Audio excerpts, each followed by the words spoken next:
Jeff Gerstmann and Peter Brown. We usually do a section called Ask the Reviewer, where we kind of get your ideas about the games you've reviewed. Both of you reviewed Axiom Verge for your respective publications. Yes, that's correct. Peter Brown, you enjoyed this game quite a lot. I love this game. Yeah. Would you like to know why? I would like to know why you enjoy this video game. Oh, okay. Well, so many of the games that it sort of takes a lot of inspiration from, like Metroid, Super Metroid, even Bionic Commando to a degree. It sort of takes a lot of elements from those games, does those, like, replicates what those games do so well in a very good way, and then just adds all this crazy stuff on top of it. There are like way more weapons than you need. The world is super interesting, and the story just gets weirder and more complex as it goes. And you find that, like, everything is building up, and while you're playing, you just enjoy it more and more, and then you get to the end, and you're like, damn it, I just want to keep playing this game. Yeah. And you realize that there is reason to keep playing this game. And, you know, I'm playing it again a second time right now just to keep going. Yeah, I'm not sure if I'm going to start another playthrough or finish up the one I've got, because I have like 98% map and like 82% items or something like that. So it's like I might just wait until now the game's out there. People will probably just uncover the last little bits over the next like few days here, and then I can go in and do some stuff. There's some stuff that I haven't done that you guys, it seemed like you and Lark had found. Yeah. There's some crazy stuff in this game. Lark Anderson as well has been speedrunning the crap out of this game. I think he's been surgically just like dissecting this thing bit by bit. I mean, he knows everything. But yeah, the speedrun right now is like 1 hour, 45 minutes. Oh, he's gotten it even lower. Yeah, it was like 2 hours yesterday, he said. Now yesterday it was 1:45, and then he's even like, I can shave off about 20 minutes. And the creator, Tom Happ, who's been working on this game for 5 years, told him that he couldn't beat it in less than 3. Oh, really? Yeah. That's just because he loves all the content he made in his game. Yeah, he's like, he wants to see Look everything. at that content. Doesn't he work for a different developer? We had him on the show, actually. Petroglyph. Yeah. It's like a side project. Yeah, I think he was part-time at Petroglyph. Right. While this was in development. I'm not sure if he's still there, but yeah, that's my understanding. Yeah, it is a really fascinating game. Like it sets itself up like obviously you take a look at it, you're like, oh, like someone wanted to make a new Metroid game, whatever. Yeah, is it just like it always seemed to me like a real homage kind of thing, but is it more to it than that? I think it really benefits from that initial impression. Even though that I think will turn some people off that are kind of sick of like the retro style at this point. It sets itself up, and you think like, oh, it's going to be Metroid, and you start expecting certain types of power-ups and certain types of weapons and certain type of game flow. You see areas where it's like, oh, well, if I could roll up into a ball, I'd be able to fit in there, and it totally subverts all of those expectations. And the items you actually get to do your traversal and kind of make your way through the world are different and really exciting. And that for me was one of the coolest surprises, is that it just wasn't like some like a love letter to Metroid through and through. Like I personally feel like it is in a way, and I guess everything has another layer on top of it that's original. Yeah. So I mean, like for instance, like right when you start, you run to the left to get the gun. You run to the left to get the gun. Like there are some things that are like like just carbon copies. I feel like that is. I think they, like that's used really well to kind of set up the ways that it's not Metroid. But like this address disruptor, this crazy glitch gun that you're just like...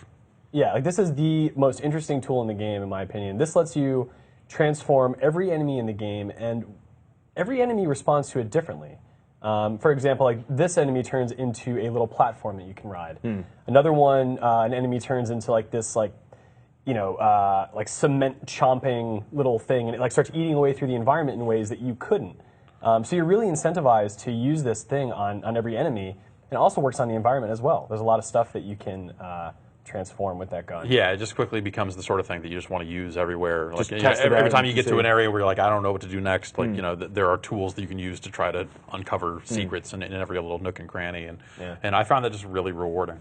Yeah, absolutely. I mean, probably 19 hours-ish, somewhere around there. 19, sure. That was my clock when I finished it, but I think I might have left it running for a few hours. Idling, With stuff like this beam, that works on enemies, and it works on sort of glitchy areas that are pretty visible. But you guys, you talked about all this stuff to discover and all these secrets and, that sort of completion percentages. How, like, at the far end of the spectrum, the hidden stuff, the stuff that you find gratifying, that, like, rewards really close inspection, how esoteric, how inaccessible is that stuff? I mean, is it like full on Fez deep, like get on some, get your pen and paper out, like that kind of stuff? There's a little bit of that in here. A little bit of that. Like Lark did some manual translation of a document in an alien language using, and then he used a codex to get the English version of that, and then he translated that language, and then other places in the world where you can't just apply a filter, he was able to devise what it said like in a glyph, like in a wall, and then there's a password screen in your menu so you can put in passwords. So by deciphering the language, he was able to translate something in the environment, put in a password, which then allowed him to access an item. So unless you sort of use that sort of abstract thought, like I can apply this to that and I'll get something out of it, you might only see so much of the game. I mean, it's still there's still a lot there and a lot of stuff that's easy to find that you're going to feel gratified. But if you really want to dig deep, you can, and it gets even more interesting. Yeah. There's crazy stuff the further down you go. But yeah, I think it's still enjoyable, like at its base level. You know, totally. It's a good solid level of difficulty. It's about right. It feels. You know, it's like you die here and there. But the death penalty is very slight, and you know you can kind of keep going. And as somebody maybe who hasn't played many Metroid games, like I didn't grow up playing that era of games. I was on Commodore stuff. Like, can you enjoy this without needing all those like references and nods and whatnot? I think so. Yeah, I think like I think it'll hit the hardest for people that have played those games. Like I don't have any real reverence for Metroid.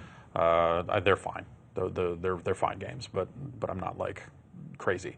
But some of the things that people love about those games, right, is like the discovery of new tools and items that allows you to go to new places that before you saw and you were like, man, I wonder what's there. And then you get something and you're like, I'm going to go back. Right. I'm going to go do this thing that I wanted to do like 2 hours ago. It's the stuff that made Shadow Complex really great. It's the stuff that made like Symphony of the Night so outstanding. Like this has that same stuff. That little guy, the guy that just blew up there, if you hack that thing, it starts spitting out health instead of bugs.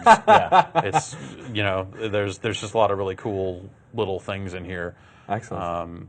And this is all like really early footage from the game. Yeah. We didn't want to spoil too much of the stuff that you find. Except you, like, just a minute ago said the craziest thing that I've seen in the whole game. I was like watching you do it, just going like, I didn't say it was consistent. All right, well, let's draw the spoilers to a close there. Thanks very much for coming on, Jeff. Yeah, no problem. Review up on Giant Bomb. Yep. You guys give it 5 stars? Yeah, 5 out of 5. There's a quick look up as well.